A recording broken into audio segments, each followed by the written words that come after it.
Okay. All right.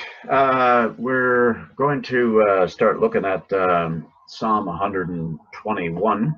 If you have a Bible, you can be looking at it, but we'll have it up on the screen as well, because again, it's a short psalm. But this follows on very logically from Psalm 120, which is what we looked at last time. And that was obviously a psalm that was quite melancholy, quite downbeat, because the psalmist was coming from a faraway place, at least in his mind, and he was distressed. He was in tears. He desired to be heard, needed to be heard. He needed and desired to be delivered.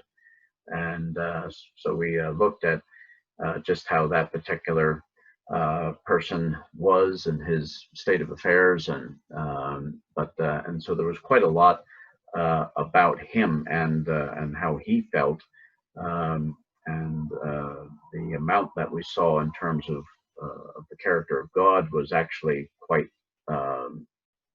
percentage-wise was a lot less. But we did understand that God heard him, God gave him attention so that he could give him an answer, and God did deliver his soul. So, but as he's been far away, he's in a sense making his way then to Jerusalem for worship, and so Jerusalem is now in view as we come to Psalm 121. And so what we'll do here is we'll look at this psalm. And it says, I will lift up my eyes to the hills, from whence comes my help. My help comes from the Lord who made heaven and earth. He will not allow your foot to be moved. He who keeps you will not slumber. Behold, he who keeps Israel shall neither slumber nor sleep. The Lord is your keeper. The Lord is your shade at your right hand. The sun shall not strike you by day, nor the moon by night. The Lord shall preserve you from all evil. He shall preserve your soul, and the Lord shall preserve your going out and your coming in from this time forth and even forevermore. So now this is a psalm that would be a lot better known to us than the previous psalm. Songs have been wrote with these particular words in mind, and it's well known. So, but I'm going to try to come at it from an angle today that perhaps is a little bit different in terms of what to look at. But one thing I do notice quite a bit in this particular psalm is that the name of the Lord is mentioned quite a lot more than in Psalm 120. In Psalm 120, you see God's name mentioned twice. But in here, we see the name of God mentioned. In fact, we'll just get our little spotlight thing here. So we see the Lord here in verse 2, down in verse 5, and twice. And we see the Lord's name there in verse 7 and in verse 8. But so that's 1, 2, 3, 4, 5 times that the Lord's name is mentioned. But we also see the He. So He is mentioned twice in verse 3. There's who up in verse 2. He again in verse 4. And he in verse 7. So that's about it there. But so we have the Lord mentioned by name, or at least He. So this psalm really is much more about God than about ourselves. But it starts off with what this man eventually sort of looks at. So so let me just highlight a few phrases in here. And it says there in verse 1, I will lift up my eyes to the hills.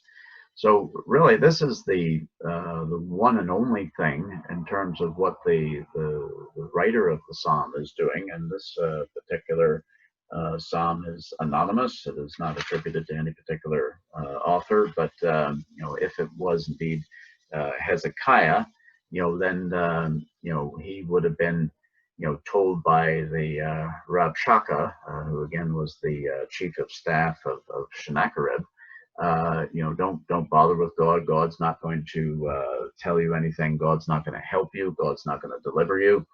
And so Hezekiah is then looking toward the hills. And now it's interesting that he mentions the hills, because hills are high places. They're high points. And now in this version of the Bible, the New King James, it says, "From whence comes my help?" And so that's phrased as a question, whereas in the Authorized Bible, it's not phrased as a question. And sometimes people look at it and say, well, my help comes from the hills, but because I'm looking up to the hills. But the hills don't, the hills can't help. And the hills back in those days would have been referred to as high places. There would have been a lot of worship of different gods, and even the Lord would have been worshipped on high places. But that was not the proper place for worship. The proper place for worship in those days was Jerusalem. And so I think when he's looking up to the hills, there's perhaps a temptation to go, well, there's the other gods of the land, but they can't help. Who does help me? And then he answers that question in verse 2, where he says, "My help comes from the Lord." But this is what he's doing: is he's lifting up his eyes. He's not looking down at the ground. He knows that where he needs to be looking is up. So he lifts up his eyes, and then the whole rest of the psalm is then about what God does. So, but there are these two words, help, which I'm going to concentrate a good bit on later on. Because he's asking the question, from whence comes my help? And then he answers that and says, "My help comes from the Lord." So really, the major contents of this psalm is then about, well, what is help? What does that help look like? So it not only comes from God, but God then packages this help in a way that is meaningful to him. And so then the other things that are there in blue is what then God does. He will not allow your foot to be moved. He who keeps you will not slumber. Verse 5, the Lord is your keeper. The Lord is your shade. The Lord shall preserve. In fact, the phrase "the Lord shall preserve" happens 3 times, twice in verse 7 and once there in verse 8. So there's 1, 2, 3, 4, 5, 6, 7 things that either God is or God does. Now, the interesting thing, though, is sometimes when you have a translation of the Bible, similar or certain words get translated then different ways. And if you look then in the ones that are highlighted in yellow here, the Hebrew word for this word that's translated keep in verse 3, verse 4, and verse 5, or as keeper, that is the word shamar. And but funny enough, in verse 7 there, preserve, preserve, preserve is the same word, samar. So actually we have this word that talks about keep, and we'll describe that a little bit later, as the main word. So we'll be looking at that shortly. So just to give you an idea of what kinds of words and phrases and things we're going to be bringing out today. So, but the thing that I want to look at is this word for help. It's translated help, and it is the Hebrew word ezer. And ezer is mentioned uh, the first time in the Bible when God creates Adam, and he makes a suitable helper for him in the form of Eve. And so that word then is carried through the Bible in various different ways, primarily translated as help. And but when I went to go and look at this word, it is indeed a wonderful word. So now we can I'll get my little pointer out again. And so you can see here with the word, and again, it travels from the right to the left. So the sound that makes the E sound there is this letter here, which is called An, and then this middle letter here is called Zan, and this third letter here is called Resh. And so what I want to do is I want to describe what those particular letters are about, and just help you to see what help is, what biblical help is. So let me just get this working here.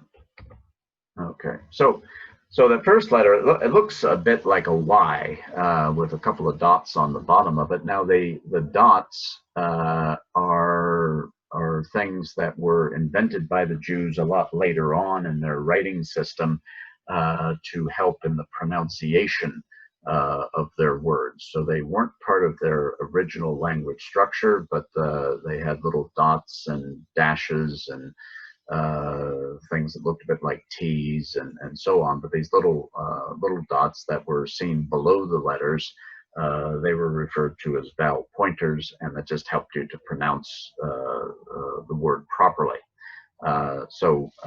Because Hebrew is what's referred to as a contextual language, and which means that you sort of knew how to pronounce the word depending on what other words were floating around it. So because there's other words that have these same letters in them, but they're pronounced differently and mean different things. So, but they are linked. So, but anyway, this the first letter, which is An, is looks a bit like a Y, but what it referred to and what it was a symbol of was the I, and the I had to do with understanding. Now, when we get all these different letters up, then we'll be able to sort of string them together and find something that is, I think, quite meaningful in terms of this word help. So, so we have the idea of understanding, and when you think about help, understanding is a very, very important concept to have, and so the eye related to that, because if you could see something, then you were able to read the information of what you were looking at, but you're also able to perceive what you were looking at, so you understood what you saw. Now the next letter is this thing that looks a bit like a T, and sort of has a big horizontal bit on the top of it, and that's referred to as Zayin, and that made the Z sound there. And so this particular letter was a picture of a thing called a mattock. And a mattock was something that looked a bit like a pick. It had a sort of one side of it was a pick, and then the other side of it was a bit more like a shovel. Had quite a wide sort of a blade on it, and this particular tool was used in ancient times and still is by certain peoples around the the globe that use hand tools on their farms and that kind of thing.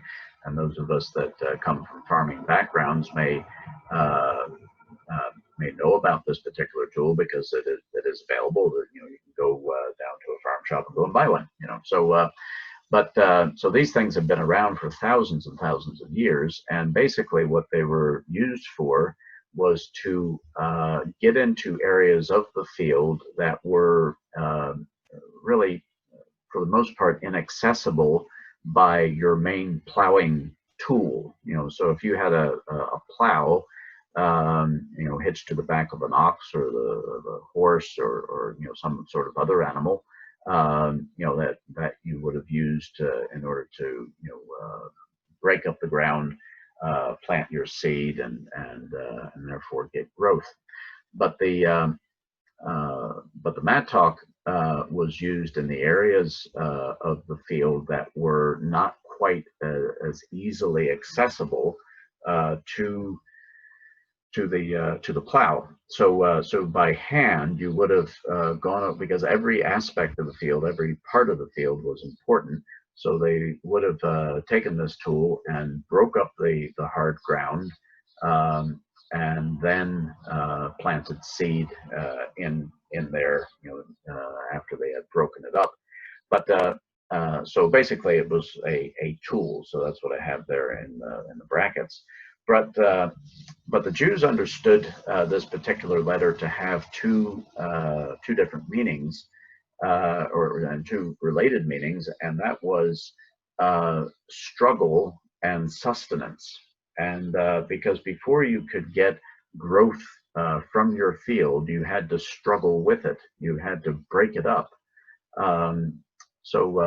Because if you just threw seed on dry, hard ground, the birds would then come and eat the seed. So, but there had to be a tool applied to it in order to break this ground up.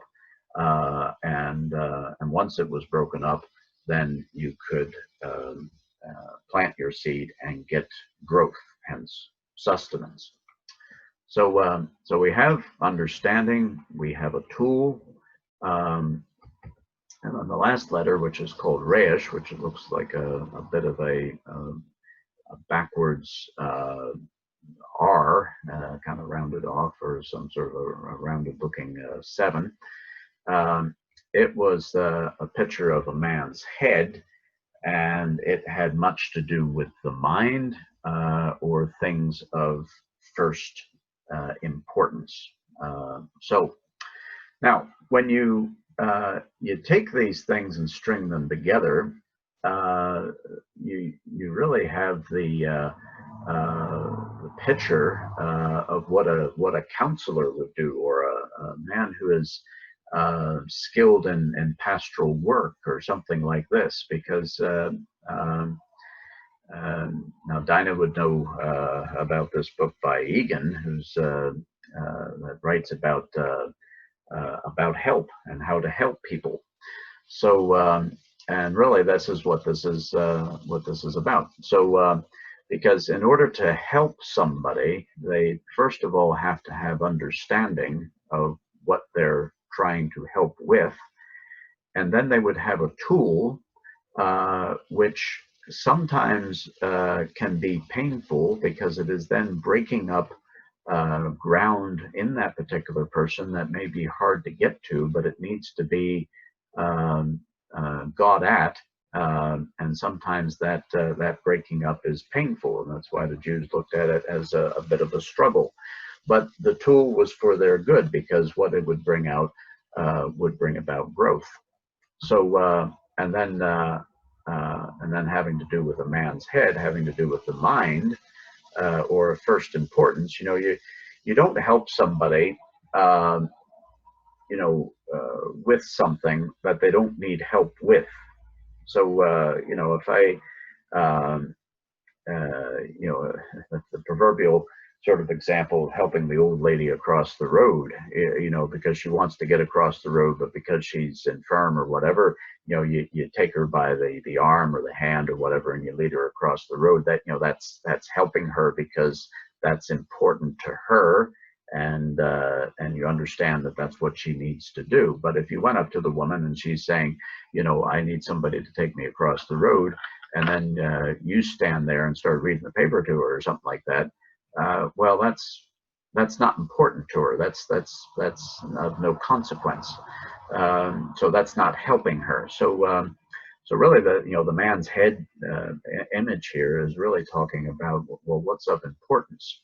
So the man knows that he needs help, some kind of help, and he knows what that help needs to be, but he knows that he can't help himself. So and there's a lot of that kind of thing in the world today. It's like pull yourself up by your own bootstraps, and as we suggested there a couple of weeks ago about Benjamin Franklin, where he said, God helps those who helps themselves. That's nonsense.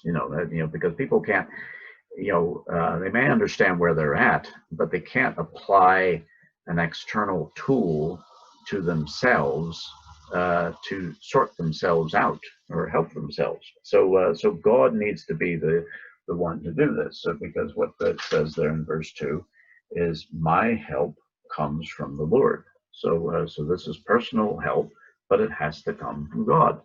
So I just find this particular word an amazing word. So in order for God to help us, he understands he has the right tools, and because he's a skilled person, he uses the tools in the right way. It might initially be painful and difficult, but it is for our good and for our growth, and he helps us with that which is important. So the thing then to look at is, okay, well, what does this look like? What is this help that comes from God, and what shape does it take? So we ask this question: what does God's help look like? So the first thing there is in verse 3. So it says, he will not allow your foot to be moved. Now I sat and stared at this for a while, as I do with a lot of these verses for some periods of time. And but what it said to me is it talked to me about stability, because we live in an unstable world. We live in a time that is uncertain. There is spiritual darkness about us, and when we're in spiritual darkness, then there is the great possibility of stumbling and hurting ourselves, not only physically but spiritually and emotionally.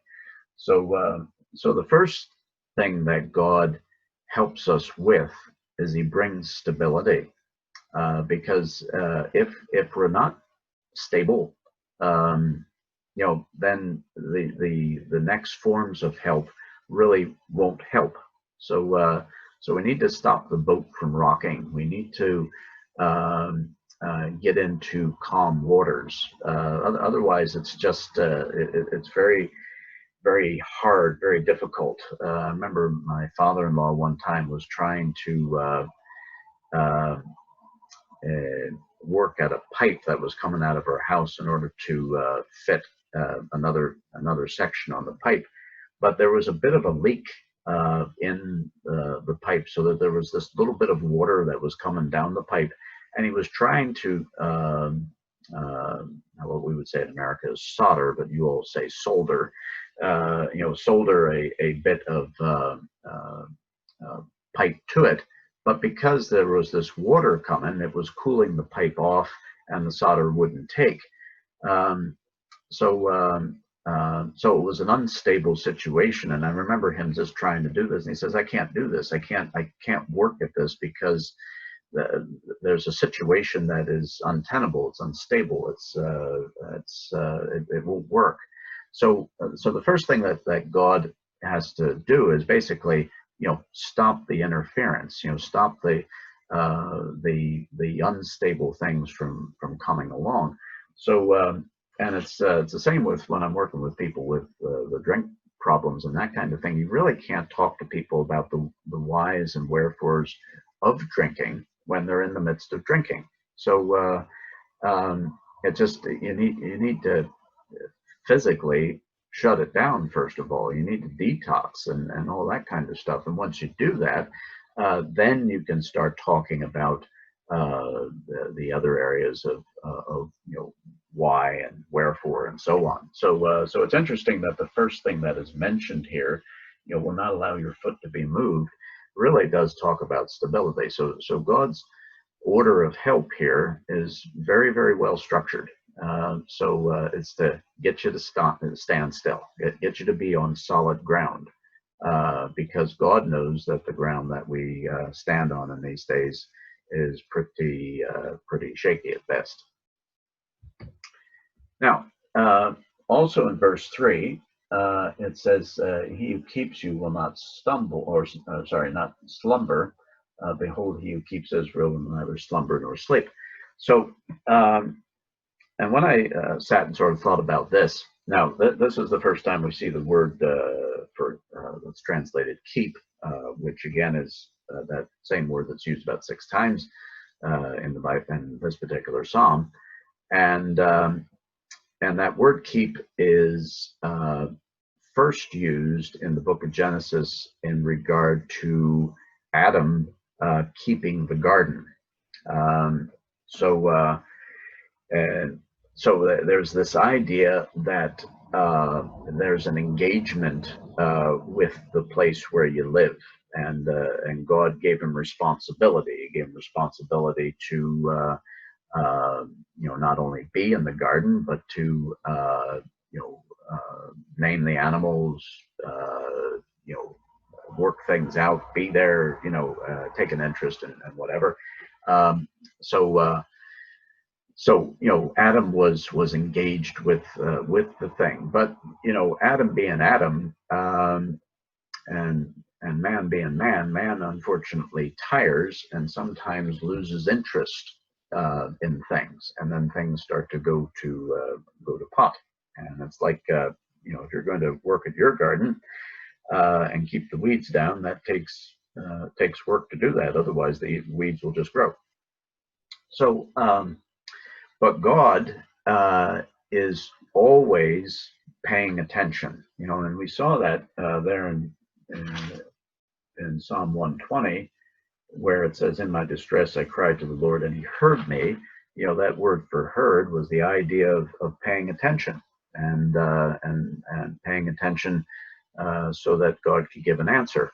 And so this word for "keep" is a word that really does talk about paying attention to what one does. But the thing is that God, because He is what He is, He doesn't slumber. He doesn't disengage. He does not tire. He does not lose interest in us. And so His face is turned toward us, and He will never ever turn His face away.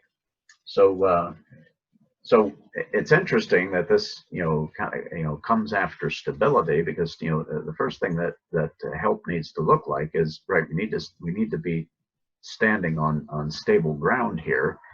And then once we get that, we then understand that God is completely engaged. He does not tire. He does not lose interest, because God does not sleep at all.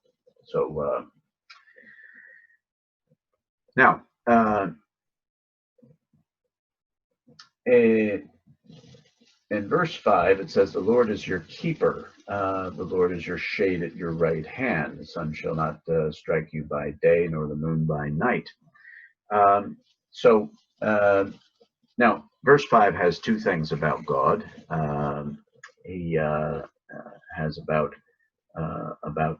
that He Himself is your keeper. So it's not only that God keeps you, because it says there in verse 3 that He who keeps you. So that God is the one who does this work, but He also is this. If I can put it in those terms, He is the very essence of the one who protects you, that the one who pays attention to you, the one who will not lose interest, that will not lose, tire, or any of these kinds of things. So now, when he then talks about the Lord is your shade at your right hand, um, that's can be a difficult one to understand. But what I get from it, though, is if you think about the Middle East and you think about the sun being out, and Martin would certainly have an understanding of what happens when you're in the sun, and it strikes you by day, So if you don't have your hat on or whatever, then you know all about it. So, but what the sun can potentially do in the height of the day is that it can produce weariness. You could end up getting sunstroke, or at the very least, a sunburn or something like that, which does kind of suck it out of you, So when the Bible is talking about, the sun shall not strike you by day, God, as part of His help, helps to protect you from weariness. It reminds me of the verse in where is it? Hebrews chapter 12, where it says, and let us consider Him who endured such hostility or contradiction of sinners against Himself, lest you become weary and discouraged in your souls. So that's Hebrews 12:3. So so part of God helping us with weariness is to really remind us about Himself and about what the Lord Jesus Christ did, because in those verses it talks about let us consider Him who endured such hostility or such contradiction from sinners against Himself. That's why we remember the Lord Jesus Christ in the breaking of bread. He had his body broken for us. He shed His blood for us. But when we remember those particular things, that keeps us going. That gives us energy, and keeps on marching on through this war or this world that would probably like to see us just go weary and go tired and say, well, that's the end of that. But now the phrase there, it says, nor the moon by night, which seems to be a funny sort of a phrase. Well, how does the moon strike you by night? The sun, I can understand that. If you're out in the sun, that can weary you. But the people would have had the again, man being man. Back in those days, there would have been the worship of the moon. So there was certainly the worship of the sun, but there was also the worship of the moon. And sometimes people went a bit sort of doolally from the worship of the moon, and that is where we get the term lunatic from. So because luna is the Latin word for moon, and somebody who was a lunatic was somebody who was mad with the moon. So and so God not only protects us from weariness, but He also protects us from the misfortune in the mind and the heart. And I remember at my grandparents' house many years ago, and many years before I was a Christian, I actually do remember walking along a path, and the moon was full up in the sky, and my grandparents had taken me to the club. My father would know what I mean by the club. That was the sort of the community building that was opposite on the other side of the lake from where my grandparents lived. And and there was various sorts of events that would take place at the club for the residents that lived around the lake. And so anytime I visited my grandparents, they would sometimes take me to some of these events, whether it was somebody who was giving a little concert with the piano or with violin or something like this, or there was some kind of a reading or some poetry reading or something like this. So anyway, I ended up going to some of these things, and I remember one particular evening I was somewhat bored with what was going on with the big people in the club, and so I went outside, and I remember looking up at the moon and then started talking to the moon, and what I remember of that particular time was I then started to treat the moon like a god. It's like, I started talking to the moon and the moon started talking back to me, and so I started to, in sort of odd ways as a 7 or 8 year old at the time, sort of, worshiping the moon, and that was really the first time that I could remember actually having some, engagement with some kind of perceived deity at the time.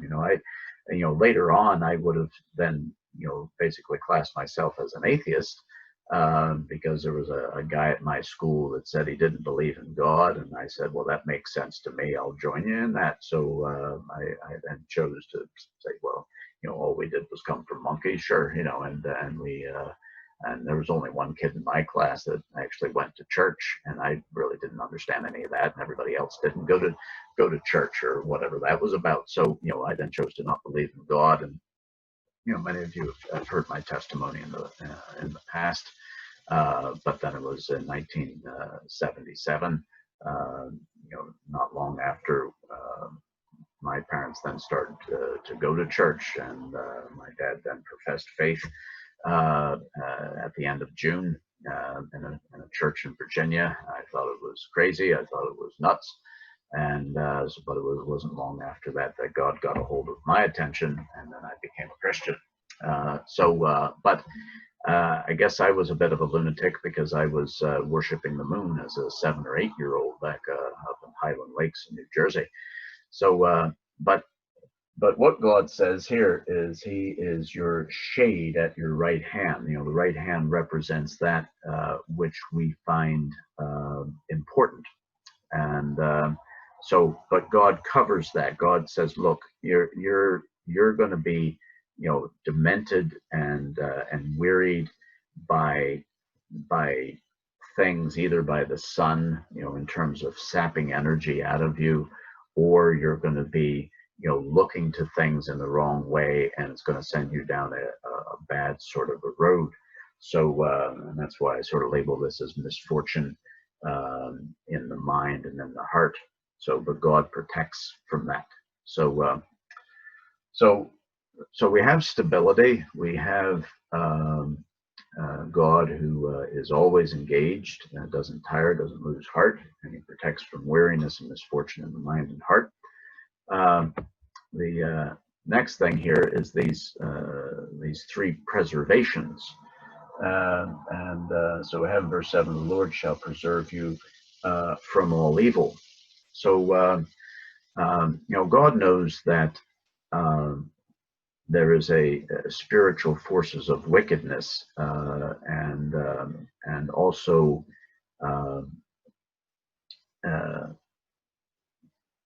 physical enemies as well. And Hezekiah certainly would have understood this, the Rabshakeh and Sennacherib and, and all these different ones who were just had very, very evil intents. And, again, back in Psalm 120, it says, I am for peace, but when I speak, they are for war. They were just bent on evil intent for Hezekiah and his people. But as Hezekiah, prayed to God and looked to God, and says, Lord, I need help. So God was then saying, look, I'm always there. I'm not just there. I'm fully engaged with what's going on. And part of this engagement, part of this keeping, is the preservation from evil. And that's exactly what God did.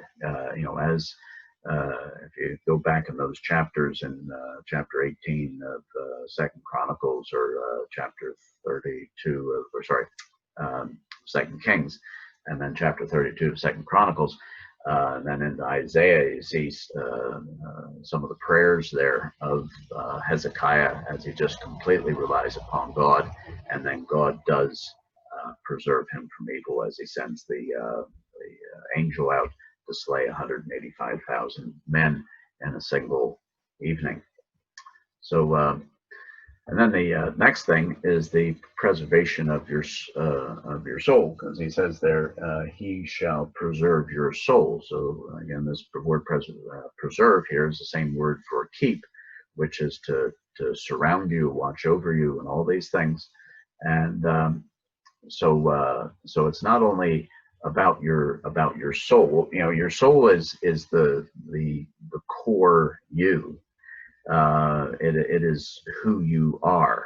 And remember one thing Martin said to me one time is we're not a body with a soul. We are a soul with a body. And I thought that was a very interesting thing to think about. But you know, our soul is who we are, and that is the thing that goes on for eternity, either in heaven or in hell. So, but I have down here the preservation of your soul and person. You know, God has made our personality and made our person, and that is, in God's mind and estimation, a good and perfect thing. And so, you know, what we've done in the past is we've tended to then bolt on various things that make for our character. And some of those things are unhealthy, some of those things aren't good. So God then has to pry certain things off that detract from our personality and put things on us that will then accentuate the personality that God has created, which indeed is a good thing. So, but God's going to keep this. God's going to surround this. God is going to watch over your very person, because He loves you as you are, as your person. He loves the core you. And then verse 8 here, and it says the Lord shall preserve your going out and your coming in from this time forth and even forevermore. So, so again, part of this this help is the protection and preservations of our times, because it's talking about, you know, the going out and the coming in. He preserves our movements. He preserves our plans, and he preserves then our eternity. So, but what that demonstrates is that that God, as a helper, is very interested in our times and in our movements, in our plans, and subsequently is very interested in our eternity, because he knows that he wants us to be with himself. You know, he wants us to enjoy fellowship with him for all our days. You know, so but when you look at these particular things, this is a very, very interesting set of what help looks like. You know, it first starts off with stability. It then moves on to, you know, basically saying, you know, that God, you know, does not tire of us or lose interest in us. He's constantly engaged with us, and he knows the things that weary us, and he knows the things that challenge our mind and challenge our heart.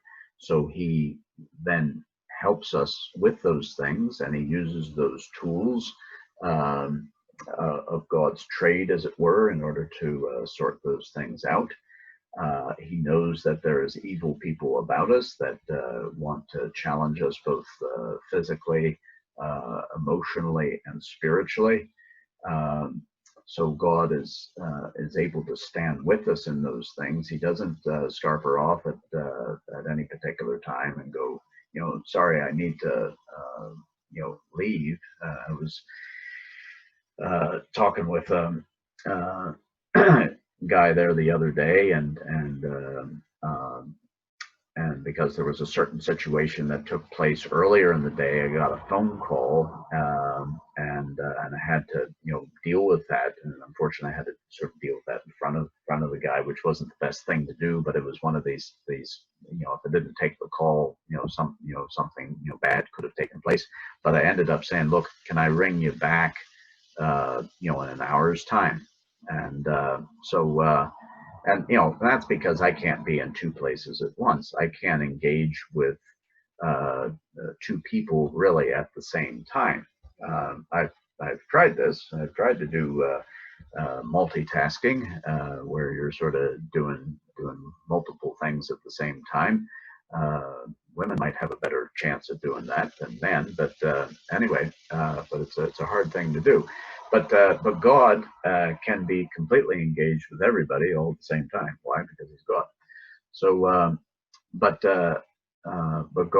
part of God's help too is dealing with your soul, dealing with your person, and because that's important to God, and then God sits with us in regard to our times and movement and plans, and it goes on forever.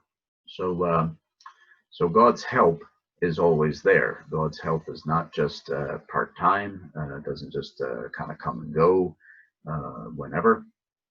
But I think when we look at these particular things and look at then the things that we need help with, then we can engage with God in regard to these particular things. So it is a great way to end this psalm, where it says, the Lord shall preserve your going out and your coming in from this time forth, even forevermore. So it's just a little bit of a different way, I think, of looking at this particular psalm today, looking at it from the point of view of what is God's help. So because that's what the man needs. He says, from whence comes my help? My help comes from the Lord, who made heaven and earth. The good thing is that the man who's writing this psalm acknowledges the majesty of God, because God made heaven, God made earth, He made all things.